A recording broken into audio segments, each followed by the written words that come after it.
आईने हिंदी के एक नए एपिसोड में आपका स्वागत है। इस वीडियो में हम मुख्यतः बात करने वाले हैं तेजस मार्क टू के बारे में। तेजस मार्क टू की तस्वीरें जैसे जैसे सामने आती जा रही हैं, लोगों के मन में एक सवाल भी सामने आता जा रहा है कि आखिरकार जब हम एक उन्नत एयरक्राफ्ट को विकसित कर रहे हैं और हम ये मान के चल रहे हैं कि इसमें अधिकतर टेक्नोलॉजी एमका से बोरो करी जाएगी, तो यहाँ पर फिर हमें जो एयर इनटेक है उसमें इतना व्यापक बदलाव क्यों देखने को मिल रहा है। कहने का मतलब ये है कि यहाँ पर तेजस मार्क टू की डिज़ाइन में हमें एक ट्रेडिशनल स्प्लिटर प्लेट देखने को मिलती है, बनस्पत इसके कि इसमें भी हम डाइवर्टरलेस सुपरसोनिक इनलेट का इस्तेमाल कर सकते थे, जैसे कि हम अपने एडवांस फाइटर जिसमें एम का टेडबीएफ शामिल है उसमें करने वाले हैं। आखिरकार ऐसा क्यों हो रहा है? क्यों हमने ट्रेडिशनल स्प्लिटर प्लेट डिज़ाइन को अडॉप्ट किया बनस्पत इसके कि हम डाइवर्टरलेस सुपरसोनिक इनलेट पे जाते? तो इसका जवाब अब खुद एरोनॉटिकल डेवलपमेंट एजेंसी के एक फॉर्मर साइंटिस्ट ने दे दिया है। उन्होंने बताया कि इसके पीछे का कारण क्या है, क्यों हमने इस डिज़ाइन को चुना और क्यों हमने तेजस मार्क टू में डाइवर्टरलेस सुपरसोनिक इनलेट को इनकॉर्पोरेट नहीं किया। दरअसल उन्होंने ये कहा कि एयरक्राफ्ट की परफॉर्मेंस, कॉस्ट और कई फैक्टर्स थे जिनको ध्यान में रख करके ये डिसीजन लिया गया। देखिए, एयर इनटेक का प्राइमरी फंक्शन पहले समझते हैं, उसके बाद आपको चीज़ें ज़्यादा अच्छे से समझ में आएंगी। एयर इनटेक सिस्टम का प्राइमरी फंक्शन ये होता है कि फाइटर जेट के इंजन को क्लीन स्टेबल एयर फ्लो प्रदान करना, ताकि इंजन अपनी ऑप्टिमल परफॉर्मेंस दे सके और अलग अलग प्रकार के जो इश्यूज हैं उनको प्रिवेंट किया जा सके, जैसे कि अनस्टार्ट हो गया या इंजन डैमेज हो गया, इससे बचाया जा सके। अब तेजस मार्क टू की जहाँ तक बात रही, तो तेजस मार्क टू में हमें स्प्लिटर प्लेट देखने को मिलती है। ये बेसिकली एक फिजिकल बैरियर का काम करती है, जो कि टर्बुलेंट बाउंड्री लेयर जो एयर की होती है, जो कि बेसिकली फ्यूजलाज के अलॉन्ग फॉर्म होती है, उसको ब्रेक करता है और क्लीन एयर फ्लो इंजन तक पहुंच पाता है। इससे इंजन अपनी ऑप्टिमल कंडीशन में ऑपरेट करता है और जो परफॉर्मेंस होती है वो भी काफ़ी इंक्रीज होती है। और यही कारण है कि तेजस मार्क टू में हमें ये देखने को मिलता है। अब अगर हम डीएसआई की बात करें, यानी डाइवर्टरलेस सुपरसोनिक इनलेट की बात करें, तो डीएसआई को केयरफुली डिज़ाइन किया जाता है और आपको आमतौर पर एक जो बम्प है वो एयरक्राफ्ट के स्किन में देखने को मिलता है, जो कि रिडायरेक्ट करता है टर्बुलेंट एयर को एयर इनटेक से, यानी उनको अलग करता है और जो एक हेल्दी एयर फ्लो है वो इंजन तक पहुंच पाता है। इसके कई बेनिफिट होते हैं। देखिए, जो टीएसआई होता है वो स्प्लिटर प्लेट की तुलना में ज़्यादा कम वेट का होता है। इसके अलावा इसके चलते जो रडार क्रॉस सेक्शन है एयरक्राफ्ट का वो भी काफ़ी कम होता है और जो एयरक्राफ्ट की स्टेल्थ प्रॉपर्टीज़ हैं वो काफ़ी इंप्रूव होती है। आपको F-35 लाइटनिंग टू चाइना के J-20 में जो डीएसआई है वो देखने को मिलता है और उनके बेनिफिट हम लोग काफ़ी अच्छे से जानते हैं। लेकिन आडा के फॉर्मर साइंटिस्ट ने ये कहा कि तेजस मार्क टू में हमने स्प्लिटर प्लेट डिज़ाइन को यूज़ किया है, जहां पर आपको वाई शेप्ड इनटेक कॉन्फ़िगरेशन देखने को मिलती है और इससे जो सिमिलर एयर फ्लो मैनेजमेंट है वो हमें देखने को मिल जाता है, ताकि जो कंपैटिबिलिटी होती है एयरक्राफ्ट के ओवरऑल डिज़ाइन की वो मेंटेन रह सके। उन्होंने कहा कि हमारा डिसीजन इसलिए था इसको यूज़ करने का, क्योंकि अगर हम डाइवर्टरलेस सुपरसोनिक इनलेट की तरफ जाते तो हमें रीडिज़ाइन करना पड़ता पूरा सिस्टम और इसमें बहुत लंबा समय लगने वाला था। उन्होंने कहा इसीलिए हमने तेजस मार्क टू में जो स्प्लिटर प्लेट हैं इनके डिसीजन को रिटेन करके रखा था, इनके डिज़ाइन को रिटेन करके रखा था और हमने प्रैक्टिकलिटी और परफॉर्मेंस रिक्वायरमेंट के आधार पर जो कॉम्बिनेशन है वो तैयार किया था।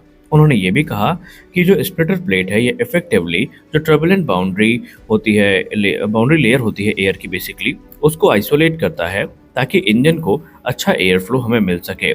और यही कारण है कि हमने यहाँ पर ये चीज़ की है। आने वाले भविष्य में जो आप एयरक्राफ्ट देखेंगे उसमें आपको डीएसआई देखने को मिलेगा।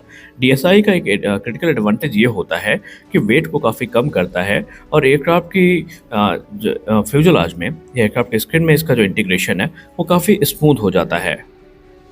उन्होंने कहा आने वाले भविष्य में जो आप फाइटर्स देखेंगे उसमें आपको एडवांस डीएसआई देखने को मिलेंगे, लेकिन तेजस मार्क टू में हमने कॉस्ट, टाइमलाइन और भी कई सारे फैक्टर्स हैं जिनको ध्यान में रखा है। खैर, इस समय तेजस मार्क टू की बात इसलिए भी हो रही है क्योंकि तकरीबन 60% से ज़्यादा जो काम है वो पूरा किया जा चुका है। या तो इस वर्ष के अंत तक या अगले वर्ष की शुरुआत में हमें रोल आउट और पहली उड़ान देखने को मिल जाएगी। भारतीय वायुसेना लगातार संपर्क में है। ऑलरेडी हमारे पास F414 इंजन आ चुके हैं जिनका यूज़ इनके प्रोटोटाइप फेज में किया जाना है। तकरीबन 4 से 5 प्रोटोटाइप्स बनाए जाने हैं जो कि अलग अलग टेस्टिंग वर्क को पूरा करने में हमारी मदद करेंगे। फॉर एग्जाम्पल, शुरुआती एयरक्राफ्ट जो एवियोनिक्स हो गया और दूसरे इलेक्ट्रॉनिक्स से उनको टेस्ट करने के काम में आएंगे, और बाद के जो वेरिएंट है वो हमें वेपन इंटीग्रेशन और टेस्टिंग में यूज होते दिखाई पड़ेंगे। प्रयास पूरा रहेगा 2028 के अंत तक इनको प्रोडक्शन क्लियरेंस दिला देने का, और उसके बाद 2029 से 30 तक इनका जो प्रोडक्शन है वो शुरू हो जाएगा। इनिशियली 120 की संख्या में फेज 1 में एयरक्राफ्ट खरीदे जाने हैं, और उसके बाद इनका फेज 2 शुरू होगा, जिसको हम बेसिकली मार्क 2 बी कह सकते हैं। ये जो वेरिएंट होगा, ये कहा जाता है ऐसा, हालांकि ऑफिशियल कंफर्मेशन अभी आई नहीं है, लेकिन खुद वैज्ञानिकों ने इस बात को कंफर्म किया है कि जो इसका फेज 2 होने वाला है उसमें हमें इंडिजिनस 120 किलोटन का इंजन देखने को मिलेगा, जो कि पावर रिक्वायरमेंट को अच्छे से पूरा करेगा। यानी संभावित है कि तेजस मार्क 2 के हमें दो अलग अलग वेरिएंट देखने को मिलेंगे। पहला मार्क 2A होगा, जो कि इनिशियल 120 की संख्या में खरीदे जा रहे हैं, फिर मार्क 2B होगा जो एडिशनल 100 की संख्या में खरीदे जाएंगे। यानी ये नंबर्स भी 200 को पार करने वाले हैं भविष्य में। तो आशा करते हैं कि जो चीज़ें क्लेम करी गई हैं वो चीज़ें हमें देखने को मिल जाएं।